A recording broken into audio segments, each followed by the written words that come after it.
mbere nka Kalex yahoze avuga ati Kenny namubonye akura mu muziki nanjye yambonye nkura muri journalism. So muramuzi yaba ari umuntu uri discipline murabizi. Kenny is not in discipline. Yewe yize no ntaguciye mu ijambo. Kenny Soul yaje yiga mu mbere secondaire yansanze school, yakundaga music, najyaga ntegura n'ibitaramo ngiye nari mukuru mu kigo, nayiga nka senior 5 urumva nenda gusoza, najyaga mu stage mu bitaramo kabisa, arabizi ni umukapo wanjye kuva kera, ajya no ku nyundo yajyaga azanaho kabisa. Nta kibazo cya discipline Kenny Soul namushinja. Yes. Oya, ikibazo cy'ubwenge discipline cyo mukireke kuri Kenny Soul. Abantu bashaka mu yindi kintu ndashaka ko icyo kintu clearinge abantu baduklarifyinga kugira ngo oya sorry ntamuciye mu jambo Colin, sorry gatoya. Ikibazo cy'ubwenge discipline kuri Kenny Soul tuwe tukiretse ntago ari discipline. Very good. Tukire icyo wenda tuvuga ibintu ariko cy'ubwenge discipline impamvu nagikomojeho nuko nkuko mwavuze buri muntu wese afite perspective y'ubu ngubu. No kuvuga ngo hari incidents nyinshi zagiye ziba abahanzi bakitwa indisciplined kandi atari yo case. So ngewe rero nkuko wavuze Lucky naje muri management ntago ndikizigenza, ntago ari ngewe uzi ubwenge bwose, ariko ni ikintu kimwe ndi kugerageza kuba nashobora niba hari n'abandi batujoininga ahubwo umuhanzi nyarwanda ahabwa agaciro. Nabwiye n'abantu kare twahoze tuvugana bose nababwiye this is not about Kenny Soul. Ntago ari ikibazo cya Kenny Soul. Kino kibazo ni kinini cyane kiraruta Kenny Soul.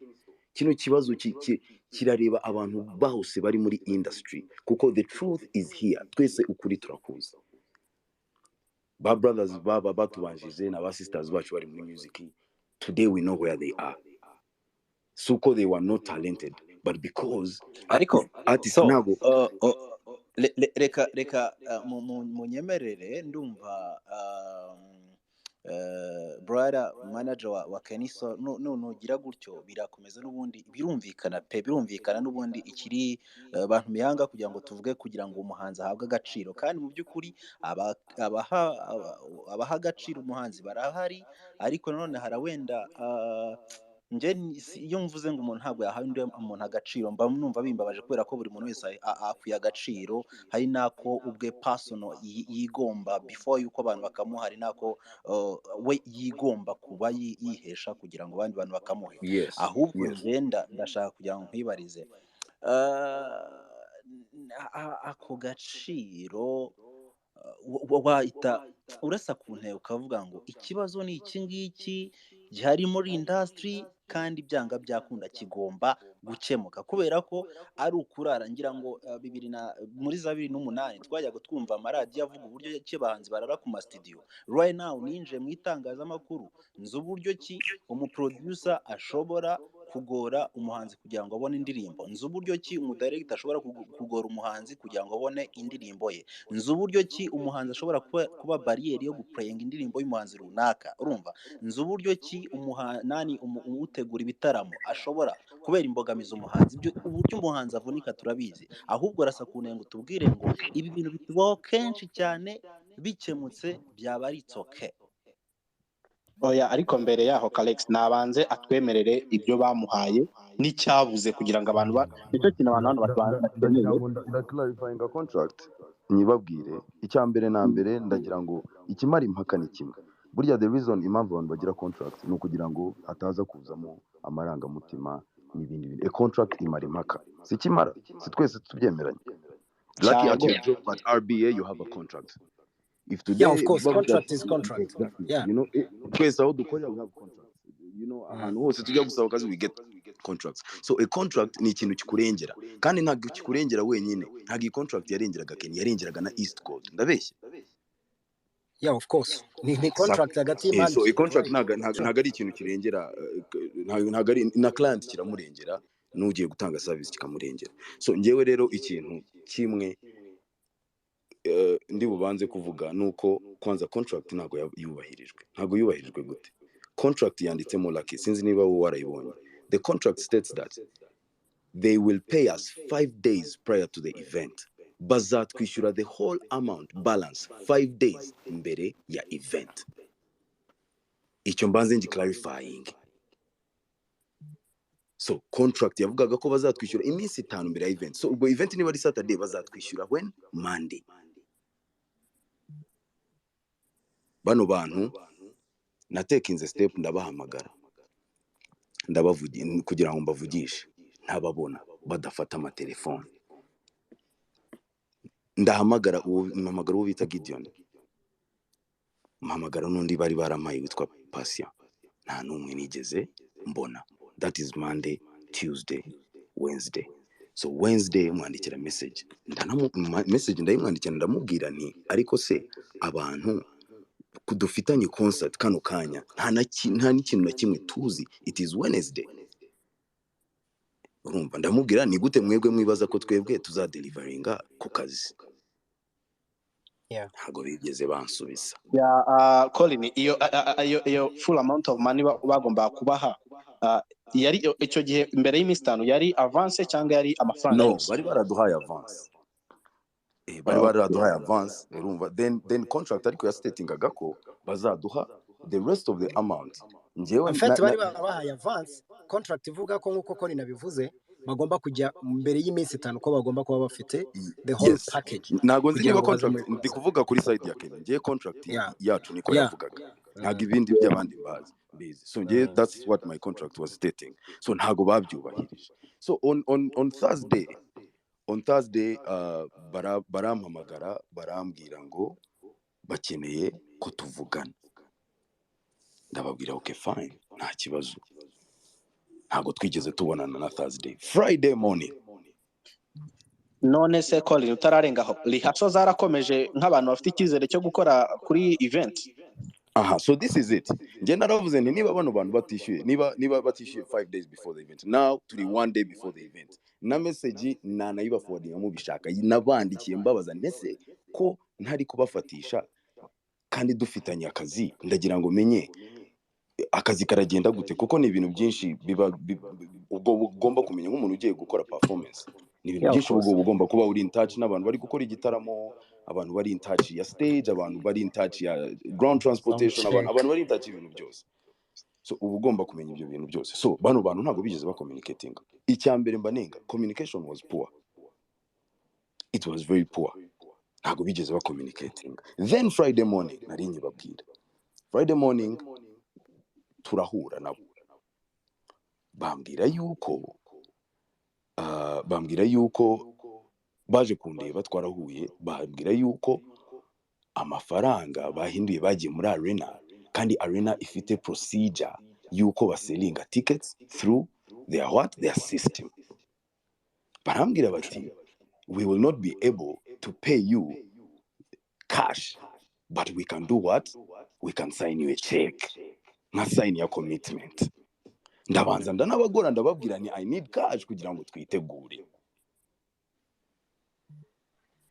Bigeze aho ngaho barambwira ati okay, reka tugende dukore iki, tugushakira amafaranga. This is Friday, twatandukanye saa 10, baragenda twatandukanye saa 9. Ndavuga rero nge mbahaye kugeza saa 12. Niyo mudafite ayo mafaranga cyangwa saa 12 za nimugoroba, zo kwa gatanu, no zo kwa gatanu, ubwo ni kwa gatanu. Ndavuga mbahaye kugeza saa 12 kuko I need to be sure niba nzakora akazi, kugira ngo napange gahunda menye ukuntu bimeze. Barambwira ati turaba twagusubije. So ntago bigeze bansubiza. Ngiye ubwanjye narabihamagariye, ndongera ndabahamagara, mpamagara umusore witwa Patient, ndamubaza se bimeze bite. Urumva niko kumbwira ati turacyari kureba ukuntu tubigenza tukubonera amafaranga. Birarangira. So nta kintu twigeze ko twongera kuvugana. In the morning Saturday, umuntu witwa David Bayingana arampamagara. It was my first time nk'abantu kuvugana na David Bayingana kuri telefone. My first time, bwari ubwa mbere mvuganye nawe. David arampamagara arambwira I'm David Bayingana, ndi mu bantu bari gutegura ibintu bya The Ben. Atariko ibi bintu biri personal kuri njyewe. The Ben ni murumuna wanjye, bambwiye yuko ari mwe bantu bananiranye, sinzi impamvu, sinzi ikibazo gihari. Ndamwana rero abo bantu bakubwiye dufitanye contract, nako contract bayubahirije. So kuri njyewe ndumva tutari bukora iki, tutari bubashe kuza ku kazi. Aravuga reka nguce mu ijambo aho ngaho. Wamwebwiye ko mutari buze kubasha kujya ku kazi sangahe? Ni hari kuwa gatandatu sangahe? ubwo Ubwo ni wabwiraga kuwa David gatandatu Bayingana. byari mu gitondo, yampamagaye kare, byampamagaye saa 4 mu gitondo, byari kare. Ndamubwira rero twebwe ntabwo tubibashe kuza akazi. Arambwira no, ntabwo tuziranye Colin, ariko amafaranga yanyu mugomba kuyabona, ndashaka gutegura umusore umuzane. Arambwira ati ariko ibi bintu umenye yuko mutabikoze byagaragara nabi muri media, byagaragara nabi mu bantu. The Ben ni mukuru wa Kenny, ibintu byinshi n'ukuntu muyaba gukonvisinga kugira ngo ukore ikintu. So ndibukana nahamagaye na Kenny, ubwo ndamubwira rero Kenny, ariko ubwo David turi kuvuga, ndamwana ariko David nta kibazo niba amafaranga bayabuze cash, kuko ubwo bari bambwiye ngo barashakira amafaranga Friday ntitwabonana. Saturday ndamubwira niba amafaranga batayabonye cash, nkeneye check, that's the only way. Njyewe ndaza kuzana Kenny aze kuririmba, ariko nkeneye check, turaza gukora performance nta kibazo, ariko nkeneye check. David aranyashuringa, arambwira ati you will get your check. Navugana n'umusore witwa Patient, arambwira ati ngwino kuri Arena tuguhereza iyo check, ubwo n'ibindi bintu badges n'ibindi bintu nk'ibyo. Aho hari sangahe aguhamagara akakubwira ngo ngwino kuri Arena tuguhereza iyo check? Ubwo byari nka midday, byari nka saa 6 icyo gihe ngira ngo nibwo nagiye kuri Arena. So njya kuri Arena, ubwo ngezeyo nkura na Gideon. Ubwo Patient arambwira ati vugana na Gideon. So mvugana na Gideon, urumva.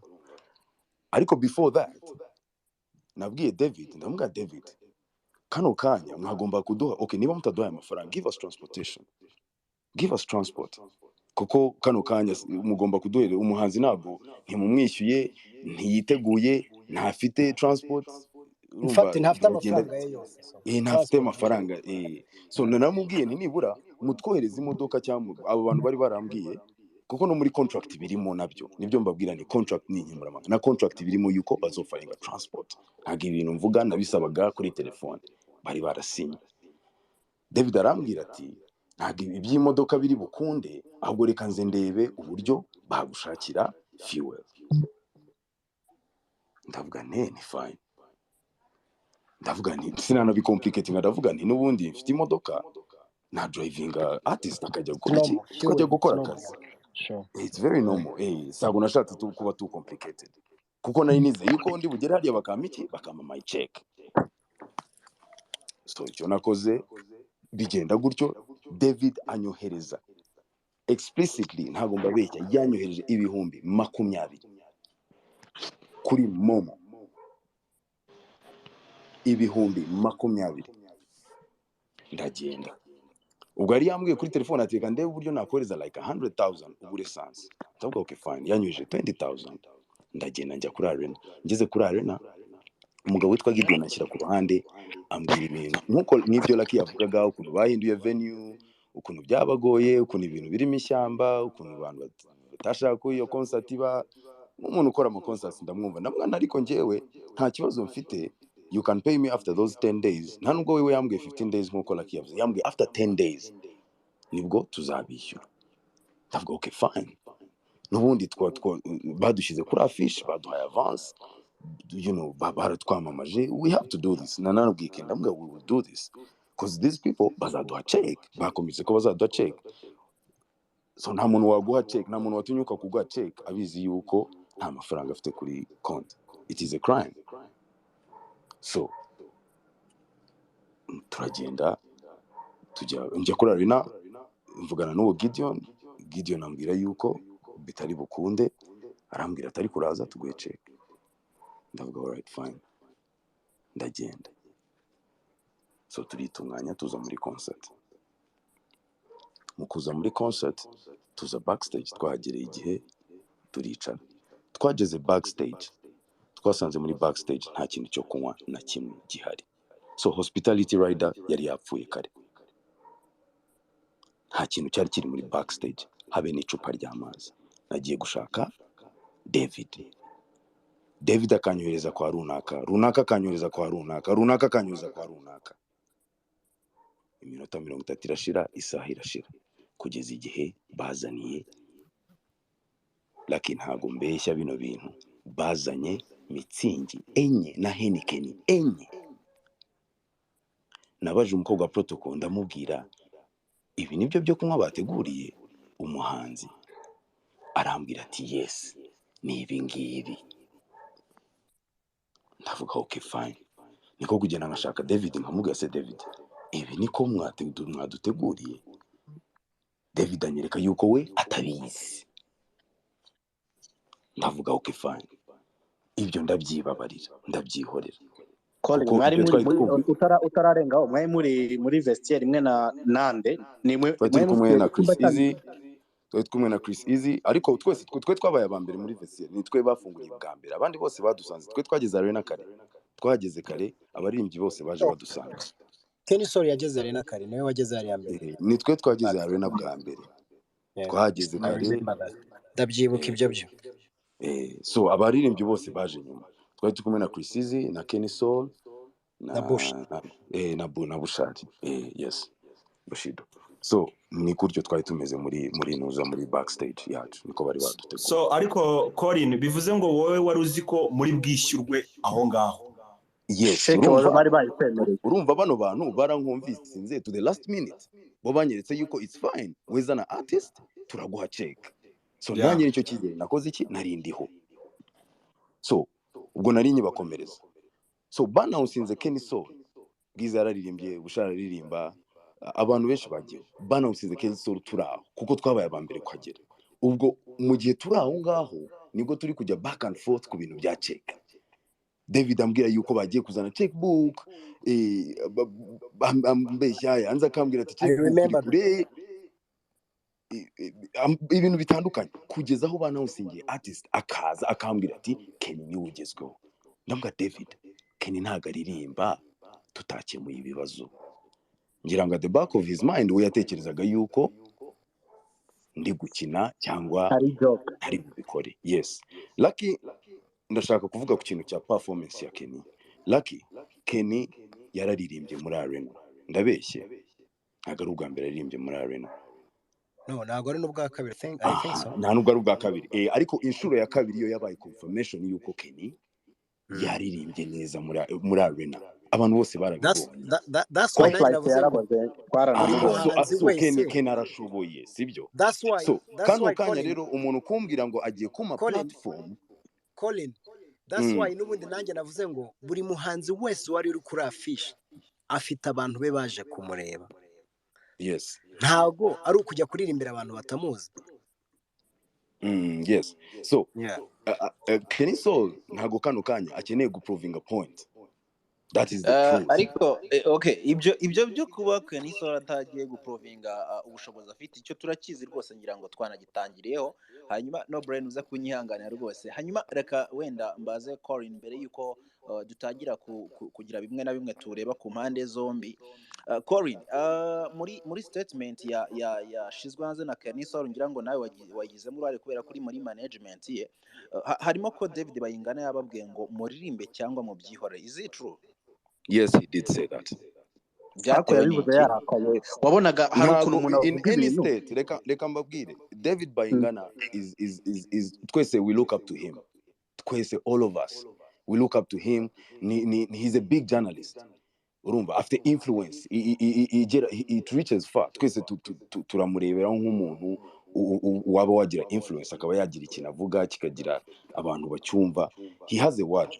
So kano kanya David Bayingana state yose yaba arimo ntago yakakwiye kuvuga nk'umuntu yamanaginzeho n'abahanzi, uko mbyumva yabaye mu buzima bw'abahanzi, arabizi ibintu abahanzi banyuramo, arabizi noneho ko arabizi ko noneho bano ba artist batoya they are trying their best kureba uburyo baba better than their elders babanjije, kuko nabo babahaye iyo platform, nabo hari ibyo banyuzemo. So kano kanya David ntago yakabaye ahagarara akavuga ati Kenny Soul aririmbe cyangwa bireke. Okay, urakoze cyane. Iyo ni hospitality mbi, iyo ni hospitality by the kubantu bari ni nayo mpamvu ndababwiye nti this is not about Kenny Soul.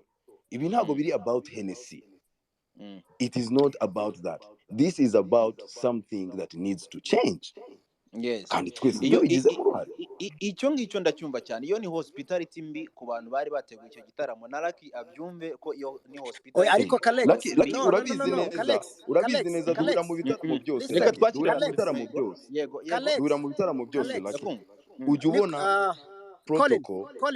Colin, twumvikana akantu gatoya, wenda nkosoreho Kalex kuvuga ngo ni hospitality mbi. Reka kuhita uvuga gutyo ngo ni hospitality mbi, kubera ko hano ntabwo turi hano kugira ngo tublaming, ahubwo turi hano kugira ngo dukemure ikibazo nk'uko Colin yari ari kubivuga. Uyu munsi ngewe ikibazo gikemuka uretse cyane Kalex, ikibazo gikemuka ari uko umva, habayeho Yes, consensus. ikibazo gikemuka cyane. Kalex, turi hano kubera ko Kenisol ataririmbye, kubera ko atishyuwe. Hari umuntu utabizi? Kenisol afite amakosa ndibuze kubabwira mu kanya. Urumva, uretse gato, ubu hari umuntu ushobora kwirengagiza ko turi hano kubera ko Kenisol ataririmbye, kubera ko atabonye sheki. Umuntu uri kubyirengagiza, ubwo wenda afite ubundi wenda izindi nzira arimo. Ariko njyewe icyo nshaka kugaragaza hano nuko uko dufata ibintu si kimwe. Colin uyu munsi uko ateye ntabwo ariko nteye, ntabwo ariko no Brenare ateye, ntabwo ariko wenda DJ Didman ateye, sibyo? Twese dufite kuntu dutandukanye. Uyu munsi umuntu ashobora wenda, niba David Bayingana yari ashinzwe backstage, arabizi Colin ntabwo mubeshyira, yamuhaye telefone ya David, amuha Colin telefone ngo nayifatire. Colin aravuga ati I respect you, ntabwo nafata telefone, icyo nyeneye ni check, sibyo? Afite stress z'abantu bagomba kujya kuri stage. Iryo jambo yarivuga n'umuntu ushobora kuvuga ngo niyarivuze, ashobora kuba yirengagiza. Ashobora kuvuga ngo niba mutaririmba ubwo ngubwo nimuririmba mu byihorere, sibyo? Colin niwe ari kureba umwanya we yatakaje kugira ngo abone iyo check cyangwa kugira ngo abone iyo performance, nawe akababara.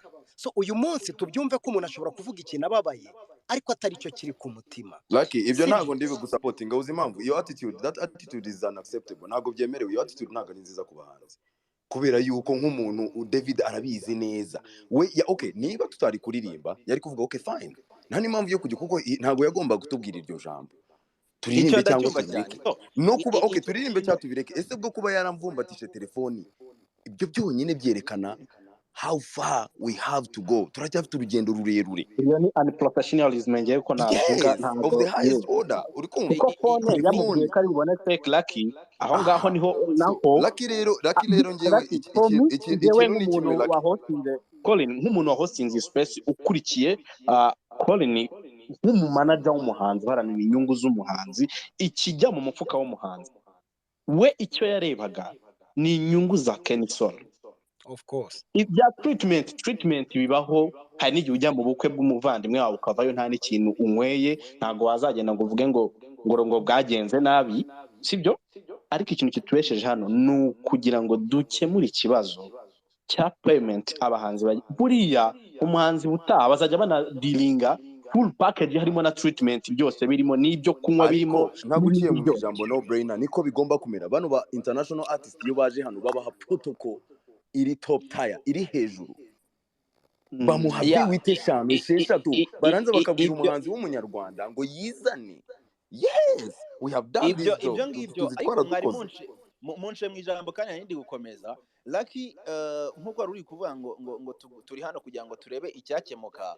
Ikintu rimwe na rimwe gikemuka ari uko cyabanje kunengwa. Icyo cyo mucyemere rwose, kubwira umuhanzi ngo uririmbe cyangwa se ubyihorere. Nawe Lucky uri umunyamakuru, uramutse ugiye kuri reception bakakubaza niba wazanye ikarita ugasanga ntayo wazanye, wenda n'urugero ndi gutanga, bavuga ati ujye mu kiganiro cyangwa se ubyihorere, nawe byakubabaza. Icyo reka tukiveho, duhita tujya kuri side ya Kenisol.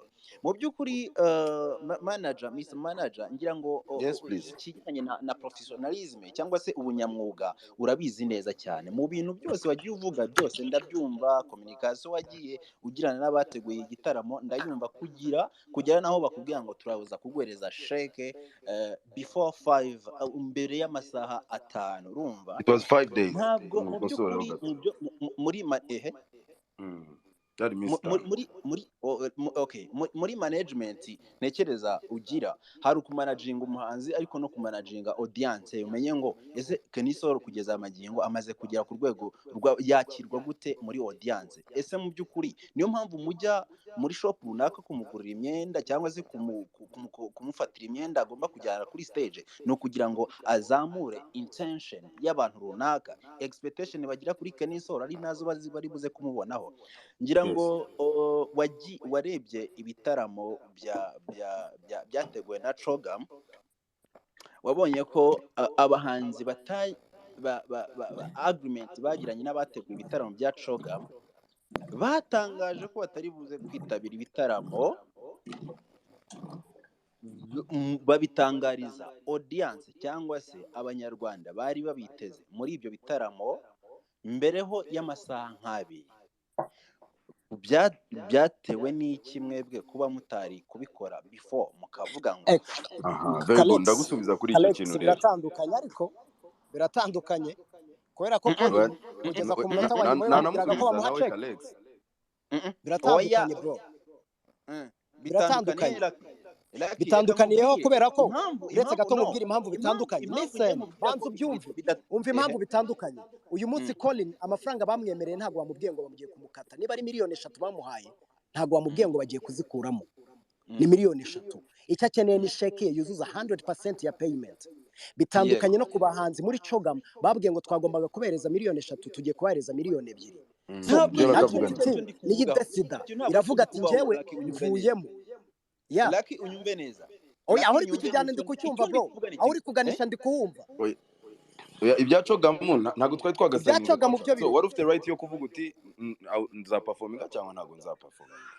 Yeah.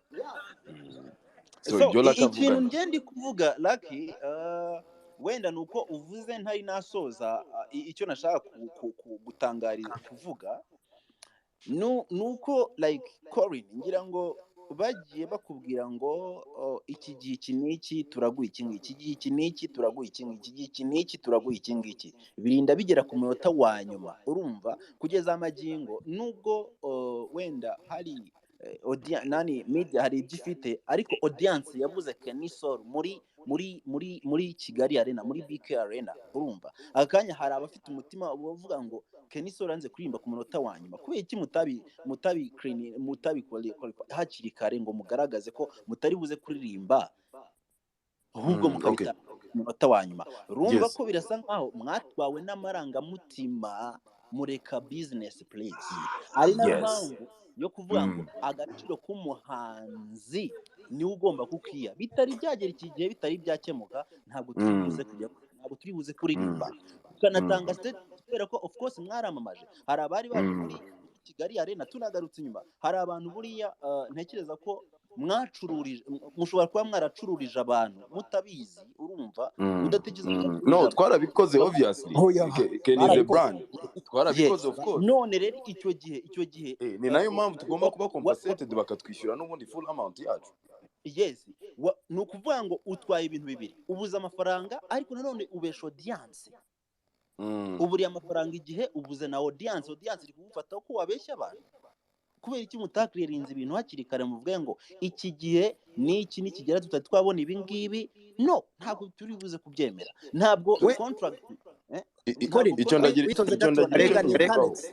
nunganiye Kalex ho gatoya, mumbabarire gato ya Didman. Nunganiye Kalex ho gatoya, murekera ki avuga Didman, turabaha ijambo. Nunganiye Kalex narabyibagirwa, mumbabarire ntarabyibagirwa, reka nunganire Kalex ho gatoya. Ibyo nahoze mvuga, Colin after right yo gusaba amafaranga kugira ngo management ye igende neza 100%, ndabyemera. Ariko Colin nawe after right yo kumenya ko uyu munsi Kenisol hari abanyarwanda baje kumureba, aho ngaho wenda niho yirengagije. Ariko sinavuga ngo yarirengagije, ubwo biterwa na experience afite. Njye icyo navugaga nuko Colin after right yo kwishyuza amafaranga ye, ariko Colin yibagiwe ko hari abanyarwanda bakeneye Kenisol.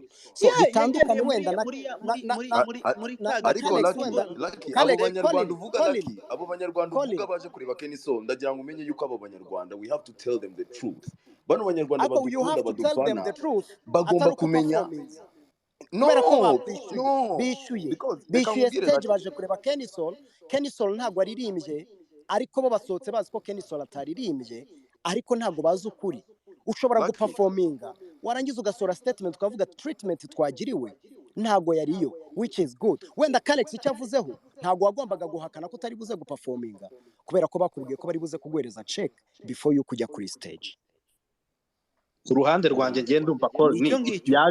yaje hari afite icyizere yakomeje kwizera abantu very good Exactly. baramutera kandi icyo cyizere nagihawe ni iki ni ukuvuga ndibuka nkimara ntibisanzwe kuvugana na nk'uko Bayingana n'ibitaramo byagenze call me baramutengushye even n'ubu ngubu yakomeje kugira icyo cyizere aragerageza abirangira n'ubundi noneho nabikoze in the name of kuvuga ko Kenny ndibuka Kenny yarambwiye navuganye na Kenny arambwira Colin reka bano bantu tuborohereze ni the band he's my brother ni na gutyo yambwiye he's my brother let's do it urumva ni nuko twahisemo kubikora that is why ndagira ngo Lucky nawe umenye yuko I am telling you njyewe personally nari nabyanze Kenny aravuga let's go to the arena let's go he's my brother uri kumva niba bavuze ko bari buduhe check ubwo barakomitinga bayiduhe Colin urumva spirit twabikozemo uri kumva spirit twabikozemo No brain. Colin ikintu nashaka kukubaza kuri icyo kintu wowe nka manager ni wowe byose biri ku mutwe icyaba cyose nta nubwo hano twa Kenisol n'umu artist ni wowe ushinzwe inyungu z'umuhanzi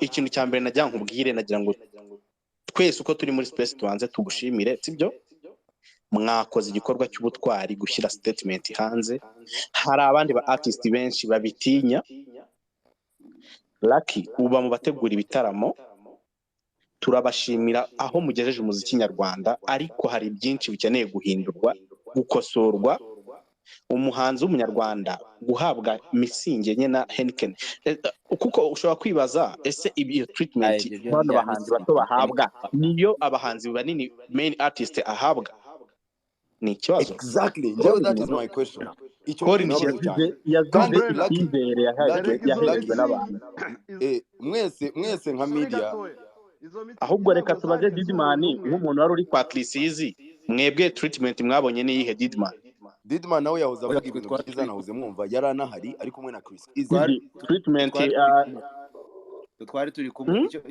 icyo nashaka kuvuga ari Kalex batabivuze mbere bro hari situation wisangamo urumva nawe ubwawe kikakurenga niba wemereye umuntu cya mbere yageze ngomba gukorera show urumva icyo ni icya kabiri agusabye kumuza icyo ni icya gatatu ahantu uri rero hari imbwa ntago ndi kukumva neza kabisa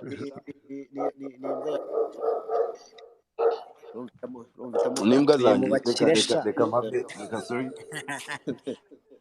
yego Didi noneho ibyo bintu byose ugasaka umunota wa nyuma wa muhanzi ushatse kumufata nkaho nyine already nyine yamaze kuza muri make umutesha agaciro kandi ari ibintu mwumvikanye imbere sibyo ushobora kujya kuri stage yego ukayikora pe ariko ukayikora utishimye ntabwo uzajya imbere y'umufana wawe n'ubundi nta byishimo wowe nta vibe ufite ngo wa mufana kubone gute uje wa mugani se ubwo waba utandukanye n'aba bandi baza kuri stage basinze ururimi rutabasha kuva mu kanwa ngo nuko ari playback ngo indirimbo muramuyumva Didman icyo kintu ngenge kukubwira unabyumve neza ikibazo hari umugani bavuga ngo uretse nyumva neza urumva hari ikintu bavuga ngo urwishigishiye ararusoma uracyumva neza buretse reka twumve neza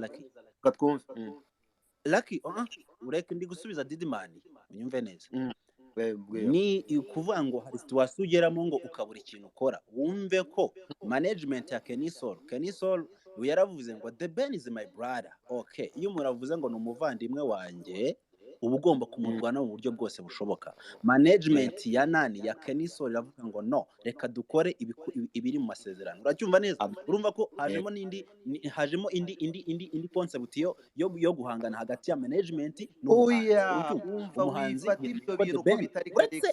nyumva neza wowe nimba gatoya nyibuka ku kantu niba uri under management menya ko imyanzuro yawe urumva oya ariko ntago uciye mu ijambo management ntago management itegeka umuhanzi management inama n'umuhanzi management inama n'umuhanzi ntago itegeka umuhanzi nibyo nshaka kubwira management ntago ari igitugu ku muntu ahubwo akantu nashaka kubaza Kenny nawe afite ijambo mureke gato yambaza akantu Colin yes ko izina rya Kenny Soul ryahamagawe ku rubyiniro ziriya saha wari utarafata icyemezo niba araza kuri stage.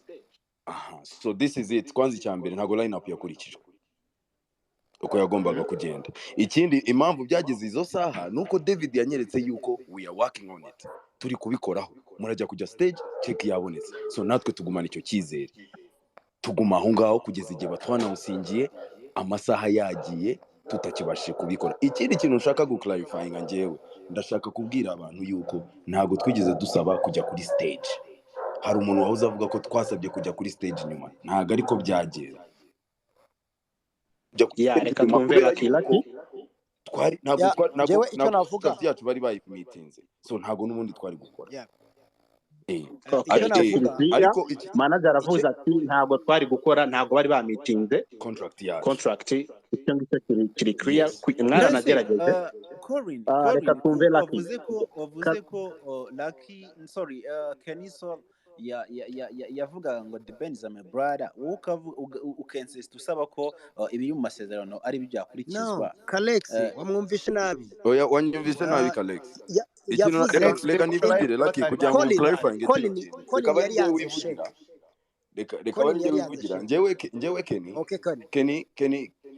Kenny nundi yarasanzwe ziranye na the band, so n'abahanzi bafite uko kwabo baziranye, so birahari. Ariko njyewe nkanje nk'umuntu ushinzwe business part of Kenny nagombaga gukurikiza ibiri mu masezerano. Ariko Kenny arambwira ati reka ducompromising kubera ko ari the band. Ikindi he's even a Rwandan artist, so we have to support him. Niba bano bantu bakwiye ko bari buguhe check tugende tugere kuri venue, check barayiguha turaplaying. Ariko ndagira ngo mwebwe murebe ukuntu how we have a serious problem. Kano kanya umuntu wa headline the concert ubwe ntabwo yigeze agira ikintu avuga kuri iyi situation, and this is umuntu Kenny are looking up to, avuga ati this is an artist wabashije gukora ibintu nanjye nkaba inspired nkashaka gukora music. I'm sure the band as ibintu byinshi abahanzi banyuramo we arabizi cyane because he has been there, yabinyuzemo. So nawe akaba advocatingira iyi cause akavuga ati niba ari gutya byagenze, this is wrong, ibyo nibyo dukeneye gusa, this is wrong. Ariko kano kanya silence ye ivuze ibintu byinshi cyane. Ariko Colin ariko nagushobora gufata the band ngo aze kuvuga kuko ntago yaje muri igitaramo si cya the band, igitaramo ni cya East Gold. Ntago navuze ngo the band avuge ku kibazo, ntago navuze ngo the band kuri statement yawe statement yawe ukoresheje. Yes, impamvu mvuze gutyo nuko uvuze ngo the band is now silent. Lucky, the band is a Rwandan artist, isn't he? Of course he's a Rwandan artist. Of course. So whatever is going on in this industry concerns him, doesn't it? Ariko remember ibyo watangiye uvuga ngo ndi kuvuga kuri contract. Listen ibyo watangiye uvuga uri kuvuga kuri contract ya Kenny Soul. So bivuze ngo umuhanzi agira contract ye ku ruhande rwe. So bivuze ngo uyu munsi rugero Didman ntabwo ashobora kuza kuvuga kuri contract ya Kenny Soul atazi contract mwagiranye. So ni nayo mpamvu udashobora kuvuga ngo the band is silent. Ariko contract yagiranye nawe nabo kandi ubwo byarakunze, ariko namwe ufite uruhare rwanyu. Kano kanya nta nubwo yaba interested kumenya impamvu Kenya ataririmbye. Nje nicyo nibaza, ntago kuko we ntago yamubonye kuri stage, of course yarabimenye ko ataririmba. Ese ntago ari interested kumenya impamvu? Ariko Colin bashaka kumbwira ko atazi impamvu. The band ntago yizi impamvu ko azi yuko yanze kuririmba kubera ko batamuhaye. No bro, listen Colin mbabwira akantu Lucky. Kuri njyewe umuntu Colin the band yaba yicaye avuge ngo Kenny Soul ngo yanze kuririmba gusa twaba turi kwirengagiza. Arabizi ko habaye the best ko yarumvise abaye mu no kuba Kenny Soul atala performance. Ariko no brain waretse guteta ariko Lucky mwambabariye mukansobanurira. Ndashaka kugira ngo munsobanurire uburyo MCT nona Anita bahamagaye Kenny Soul nuza uyu Colin atari yamenya ko Ken Sol atari buririmbe. Jewe icyo kintu nicyo ngira ngo niba mwarashaka kumva crowd iri muri stade iri muri arena gusa. Ni communication nanone ni ikibazo. Ni mu bitubwire uburyo MC ahamagara Kaya kale wadufasha kale umva uretse gufasha akantu gatoya nubwo wenda ntari 100%. Tugiye kwakira Ernesto nawe yadukurikiye hano kandi Ernesto ndabizi ko ari hari icyo afite yongeraho. Uretse gatoya wenda mbere yuko reka gatoya wenda mbafashe. Tino na Anita bari kuri stage bo bafite uburyo abahanzi bakurikirana ariko bo ntago bazi ukuri wenda kwiyo check batarahakorera bo barabibona nyuma y'umuhanzi yagiye kujyaho Ken Sol bo barahamagara ariko Colin nawe ntago ari bwemerera umuhanzi we kuza atabonye iyo check. So ubwo ngubwo urumva ko abari kuri stage bo bazi ko agiye gukurikiraho umuhanzi ntago bazi icyo kibazo. Ni ya communication iri puwana kuvugaga no communication. Exactly. So nta communication na base bamuhamagaye bo bari bazi ko agiye kuza ariko Colin nawe ku ruhande afite ikibazo cyo ko batarishyurwa. Njyewe ikibazo so kuvuga ko Colin yanze ku muhanzi aza kubera ko bataramwishyura it is right ko niba atamwishyura ntago yaza ku stage. Ahubwo njye gusoza mutaratoza akantu gatoya cyane kugira ngo duce n'amazimwe ko Toxic atari ataperforming. What's wrong with Toxic? Toxic ntago yaje muri gahunda kuko uko numva rega buriya impamvu ndi gukora ibi hari abantu ushobora kuvuga ngo ndi muri management yo gutegura ariko njyewe I support them nkuko mfasha undi muntu wese akambwira ngo mfite concert nkaza ntago nari ndi muri deal y'aba bantu kuko nge baramamagaye barambwira turaza kudutangira ibihembo hehe kuri stage y'abakinnyi batsinze muri tournament yabo ya Rwanda Bath. So ibya Toxic na management nkuko Colin yabivuze ni contract ntamenye yariyo. Nge icyo navugaga ntago navugaga ko Colin yakoze amakosa ikosa rimwe mu hani rimwe gusa nuko atataramenye nta kosa mfite ntago ndi bubyemere ntago ndi bukundire you're my big brother. No, you are my big brother too. You are my big brother too. Ikosa yewe na kuri njyewe management y'igitaramo kuri njyewe impande zombi zifite kuri njyewe wanze kuririmbira abanyarwanda bitaguturutseho kubera icyo kintu kubera ko utabonye abanyarwanda bagomba kumenya umva Colin Ken Sol yaririmbye mukuru wanje. Yes please. Colin ni ukuri kw'Imana nanjye nka Kemunike ahangaha nk'umuntu wari uri hariya mwarahemutse kuko njyewe ntago nari nitaye ibiri inyuma y'amari. Ntago Colin yahemutse. Colin yakurikije icyo contract yavugaga aranagwaragoza agera ku munota wa nyuma. Ntabwo handuye najya ahubwo reka dufate Ernesto muri big boss ushobora kuzana impinduka muri big boss ushobora kuzana impinduka muri industry. Impamvu tuba mwebwe umuhanzi nyarwanda nazamuka ndikubasaba akantu gatoya yego mumfashe kubera ko narindi kwa muganga nabimubwiye no brainer ndabizi ndabivuze wenda umusanzu wanjye icyo nshaka nuko njyewe na Colin na Ken Sol n'abateguye n'abahanzi muri rusange dushyira hamwe tugakundana ariko gukundana nibitwicire business orientation. So dukundane ariko tumenya n'icyo very good uyu munsi twagufasha utaza kubona wenda ngiye mukagira ngo ngiye ntasezeye kubera ko Lucky watega amatwi Ernesto nibura unyemereye gato nushake wenda wimuting mbere yuko ugenda ariko hari ikintu ushaka kuvuga niba mumpaye umwanya. Nari maze umwanya ndimo kubumva ndashaka kugira ikintu mvuga wenda ariko cyane ndasa nk'ujya kuri side ya Collins. Hari ibintu ndabicamo nirukanka ko ntabwo ndi bujye muri details cyane. Hari abavuze ngo kubera iki bemeye kuza kuri stage kujya kuri arena cyangwa se ngo kuki batatanze communique mbere bavuga ko nibatishyurwa batazahembwa ibintu nk'ibyo ngibyo. Reka mbanze mbabwire first of all njyewe hari contract nabonye ya Ken Sol sinzi how legit it is ariko ikiriho nuko mu masezerano Ken Sol cyangwa se team ya Ken Sol yari ifitanye n'abantu bateguye kino gitaramo hari harimo nuko babafasha mu kwamamaza igitaramo cyangwa se mu kumenyekanisha igitaramo which is a promotion.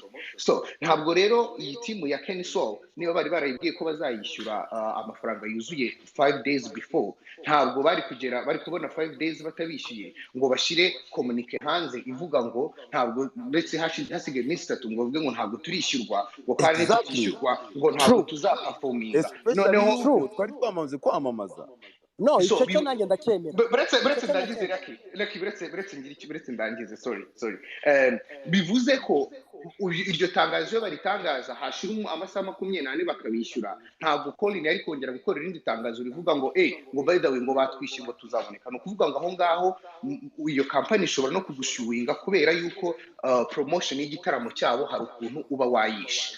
Icya kabiri nashaka kuvuga ngo kubera iki bemeye kuza kuri stage kugeza igihe bahamagara ngo ese kubera iki no batemeye ngo baperforminge ngo nibarangiza bashireho communique nyuma. Ibi bintu I'm so to say this ngiye maze imyaka 10 muri iyi industry, ibi bintu narabibonye bigitangira. Abahanzi bagiye bemera bagapfu ibyo bita gupfusha, akaza akagera kuri stage kubera ko akaza akagera ahantu kubera ko abantu bamubonye n'iki akemera agaperforminga, ariko nyuma nta kintu bifata. So iyo rero itimu nk'iyi ivuze ati reka dufate umwanzuro, ni nk'uko we wavuga waza Lucky usize abashyitsi bawe iwawe mu rugo bari baje kugusura, ukaza kuri boutique wizeye yuko Ernest ari buze kukuguriza, ukaza ukambwira ngo ninguha amasoda ujye guha abantu bawe, nayakwima ukavuga ngo urampemuke ngo kubera ko ngo abantu ngo bari bari iwanjye ngo bategereje soda. Bro, that's not how it works. No kuvuga ngo niba ari business ni business. Ahubwo ikintu wenda ngewe ndashaka no kuza gukomoza ku byayago ni munyemerera, ariko reka ngire n'ikintu mvuga wenda kuri Collins nawe. Collins nukuri Kenny Story nje n'umuhanzi nemera, kandi nje nishimiye yuko at least ibi bintu mwanabishize hanze gutya kugira ngo ibintu bize abantu babiganireho cyangwa se bongere babivugeho nubwo byagiye bivugwa mu myaka yose 10 n'ingahe ishize. Ahubwo ngewe ikintu we nkunengera wenda nakugira uretse ko atari n'ikibazo cyane, wabaye flexible too much. Kuko reka ntanga urugero ubundi abahanzi bava hanze nagize amahirwe yo kugenda mpura nabo benshi bazaga guperforminga mu Rwanda, araza ni ukuvuga ngo liste y'ibintu ku kijyanye na ntuza na backstage management, niba yarasabye ibi n'ibi management team ye nibanza kuzi kareba ko bya bintu byuzuye, niba ari izo Hennessy barazibara, niba ari soda bari bababwiye ngo Ernest rero naguciye mu ijambo. Mu Rwanda iyo ukoze ibyo bavuga yuko wigira uwa danger, bavuga yuko nta utazagira kure. Ndakubwira So kuba professional no bikaba ikibazo. So niba nguhaye hospitality rider ngaguha technical rider y'umuhanzi wanjye, kuki utabikurikiza? Kubera icyumva kubera yuko nyine bino bintu nigize umuntu wa danje. Mare n'ibindi byabaye bya danje gutanga statement, niyo mpamvu turi hano. Abandi bahanzi baragenda bagapirifiyeri, turabaza ari za depression zemereye nabi. Wengi yarabikanye yambye ati bro ibyo bintu bumbwira ntabwo bibaho. Okay, so Collins, impamvu rero nakubwiraga ko icyo ngicyo ari ikibazo ngaha niho ikibazo cyabereye nyine. Impamvu nkubwira ko ariho habereye ikibazo ngaha ni ukuvuga ngo first of all contract mufitanye hari imirongo minini mwagiye muvugaho, ariko hari utundi details mutajya mushira muri contract, kuko ama contract ntabwo ari ukubasebya, ariko ama contract right now yasinywaga mu bihumbi 2012. Ufashe contract abahanzi basinyaga muri 2012 ugafata nizo bari gusinya right now in 2022, usanga nta hantu bitandukaniye cyane. Muracyakora ama contract atari y'umuziki ameze nkaho murimo kugura ibibanza cyangwa se murimo muragura mutari bubashe kubona umugisha ko ni no mpamvu David Bayingana akubwira agera igihe avuga ngo wenda ngo fata phone yanjye. Biriya ni ibintu mu by'ukuri I'm sorry to say this, ariko ntabwo ari ibintu professional. Ariko ikibazo kiba cyabayeho nuko nukuvuga n'urugero, hari nk'aba promoters naganiye, hari abahanzi twaganiye cyane muri nyuma bimaze gusohoka, ndimo kubabaza nti none se ubundi urebye nko muri contract urebye nk'abahanzi wenda bafunga yanze guperforminga, cyangwa ngira ngo byigeze no kubaho mu Rwanda, Ruga arazajya kuri stage umukobwa mukoraho, hari ikindi gihugu byabayeho amukoze kuri sex, Ruga ahita kubita mikro hasi arigendera. Mu by'ukuri iyo clause iri nko muri contract, ukavuga uti niba umuhanzi adaperforminze kandi yashowinze up bidaturutse ku nyungu ze, ibintu bigenda gutya na gutya. Izo clause usanga ntazo mufitemo, ku buryo umuhanzi ashobora no kujya kuri stage bakanamukubita, ariko yava kuri stage mu by'ukuri ugasanga nta nubwo afite ubushobozi bwo kwishyuza. Kubera iki? Ntabwo mugiye mu ijambo, ariko East Gold niba ariko ko iri ivugisha ukuri irashyira hanze contract twakoranye urareba clauses zose ziri muri contract muri iyo contract ni detailed contract irimo buri kintu cyose urimo urambwira ntabwo kano kanya nk'uko uvuze contract ya 2012 imeze nka contract ngewe ntunganira na mama Colin contract hari knowledge nyinshi twagiye twunguka twagiye twigira ku bandi bantu tukarebera no ku bandi bantu baturusha ibintu tukabigiraho tukamenya ukuntu ibintu bikorwa. So today nicyo twe turi kugerageza gukora, ndagira ngo n'abantu bamenye yuko kuvugisha ukuri ntabwo ari ibintu bya buri umwe, ntabwo byoroshye ariko nkuko mwavuze abantu banga kwiteranya. Kalex wampaye umunota umwe nkarangiza urahita ukomeza nta kibazo.